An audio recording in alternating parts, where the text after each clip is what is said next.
নমস্কাৰ বন্ধুসকল, মোৰ চেনেললৈ আপোনালোক সকলোকে স্বাগতম জনাইছোঁ। আশা কৰোঁ চবেই ভালে আছে। আজি মই ৰেচিপিটো দিব লৈছোঁ পাটিচেপ্তা পিঠা, বেংগলীসকলৰ ট্ৰেডিশ্যনেল পিঠা। এইটো জানে চবেই, তথাপি দিছোঁ। মই তাৰ কাৰণে লৈছোঁ 2.5 কাপ ময়দা, তাৰপিছত চুজি 0.5 কাপ, তাৰপিছত লৈছোঁ মই পিঠাগুড়ি, ভাত খোৱা চাউলৰ পিঠাগুড়ি, জহা চাউলৰো দিব পাৰে। জহা চাউলৰ পিঠাগুড়িটো দিলে আপোনাৰ গোন্ধটো বৰ ধুনীয়া হয়। তাৰপিছত দিছোঁ মই নিমখ, সেইটো নিজৰ টেষ্ট অনুসৰি দিব, বেছি নিদিব। তাৰপিছত চুগাৰটো নিজৰ টেষ্ট অনুসৰি দিব, চেনিটো। তাৰপিছত মই দিছোঁ পানী, আপোনালোকে গাখীৰো দিব পাৰে, আৰু যদি গাখীৰ দিলেও হয় তাৰপিছত আপোনালোকে গাখীৰ পানী একেলগেও দিব পাৰে।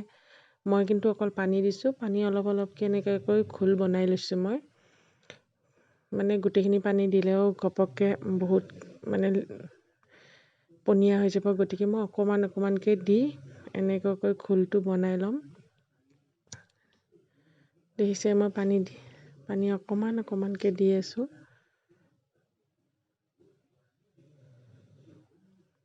এনেকুৱাকৈ গোটেইখিনি মই ঘোল পনীয়াকৈ বনাইছোঁ। এইদৰে আপোনালোকে চাই লওক মই ঘোলটো কিমান পনীয়াকৈ বনাইছোঁ, সেইটো দেখিছে আপোনালোকে। তাৰপিছত 1 ঘণ্টাৰ কাৰণে মই সেইখিনি থৈ দিছোঁ। তাৰপিছত মই আনফালে ভিতৰৰ পুৰখিনিৰ কাৰণে মই নাৰিকল ৰুকিলোঁ।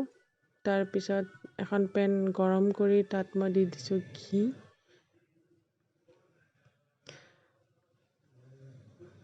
আপোনালোকে যদি মাজৰ ষ্টাফিঙৰ কাৰণে বেলেগো ইউজ কৰিব পাৰে। আপোনালোকে পায়স দিব পাৰে, নাইবা আপোনালোকে চুজিৰ হালোৱা দিব পাৰে, নহ'লে বা গাজৰৰ হালোৱা দিব পাৰে। মই আজি এইটো নাৰিকলৰ দিছোঁ। নাৰিকলৰখিনি এনেকুৱাকৈ ঘিখিনি গৰম হোৱাৰ পিছত মই দিছোঁ নাৰিকলখিনি, ৰুকা নাৰিকলখিনি দি দিছোঁ। দি লৈ মই অলপ ভাজিছোঁ নাৰিকলখিনি, যাতে নাৰিকলৰ কেঁচা কেঁচা ভাৱটো যায়, তেনেকুৱাকৈ ভাজিছোঁ। তাৰপিছত দিছোঁ মই পাউডাৰ গাখীৰ। পাউডাৰ গাখীৰ দিয়াৰ পিছত মই লিকুইড গাখীৰ দিলোঁ। লিকুইড গাখীৰ 2 কাপ দিছোঁ মই। 2 কাপ দি অলপ প্ৰথম ঘপককৈ বাকি দিলোঁ, ভিডিঅ' কৰা নহ'ল। তাৰপিছত আৰু 1 কাপ দি দিছোঁ। দি তাত দিছোঁ মই চেনি। চেনি আপোনালোকৰ নিজৰ টেষ্ট অনুসৰি দিব। আপোনালোকে যদি চেনি বেছি খায় বেছি দিব, যদি কম খায় কম দিব। চেনিখিনি দি মই এনেকুৱাকৈ লৰালোঁ। অলপ শ্ল' মোশ্যনত কৰি চাইছোঁ, দিয়কচোন কেনেকুৱা লাগে। তাৰপিছত গোটেইখিনি মই এনেকুৱাকৈ বনাই ল'লোঁ।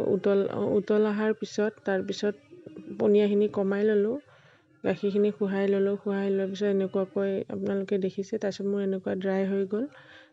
মোৰ মাজৰ পুৰখিনিৰ কাৰণে মোৰ ৰেডি হৈ গ'ল। তাৰপিছত এখন টাৱাত এনেকুৱাকৈ তেল দিছোঁ, ৰিফাইন তেল। ঘিউ দিব পাৰে, বাটাৰো দিব পাৰে। মই ৰিফাইন তেল দি এনেকুৱাকৈ কাপোৰ এখন দি মুচি দিছোঁ, যাতে তেলখিনি লাগি নাথাকে। তাৰপিছত মই সেই ঘোলখিনি 1 ঘণ্টা যোনখিনি ৰাখি দিলোঁ, সেই ঘোলখিনি মই এনেকুৱাকৈ গোটেই খোলা চাপৰি পিঠা, পানী পিঠা, সকলোৰে বেলেগ বেলেগ নাম, পানী পিঠাৰ দৰে মই এনেকুৱাকৈ গোল কৰি ল'লোঁ। গোল কৰি কিনে মাজৰ ষ্টাফিঙত যোনখিনি মই নাৰিকলৰ পুৰ বনাইছিলোঁ সেইখিনি মই দি দিলোঁ। দি এনেকুৱাকৈ উঠাই ল'লোঁ। দেখিছে আপোনালোকে যদি বৰা চাউলৰ পিঠা বনাইছে তেনেহ'লে এই পাকটো গম পাব, তেওঁলোকৰ কাৰণে খুব সহজ হ'ব। এনেকুৱা ভাগটো দি দেখিছে আপোনালোকে, মোৰ হৈ গ'ল পাটিচেপ্তা পিঠা। তাৰপিছত আন এখন মই বনালোঁ। সেইখনত আকৌ মই ফুড কালাৰ অলপ ইউজ কৰিলোঁ। Red colour food colour use কৰোঁতে মোৰ পিংক টাইপ হ'ল। আপোনালোকে দেখি পাব স্ক্ৰীনত, এনেকুৱা হৈ গ'ল পিংক কালাৰ।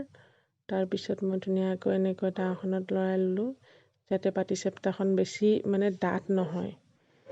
তেনেকুৱাকৈ গোটেইখিনি মই পিঠা বনাই ল'লোঁ এখন এখনকৈ।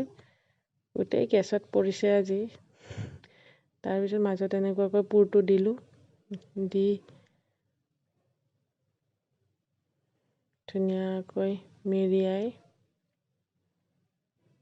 মোৰ হৈ গ'ল পাটিচেপ্তা পিঠা।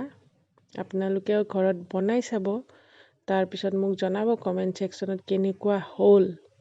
গতিকে আপোনালোকে গোটেইখিনিয়ে মোৰ ভিডিঅ'টো চালে তাৰ বাবে অশেষ ধন্যবাদ।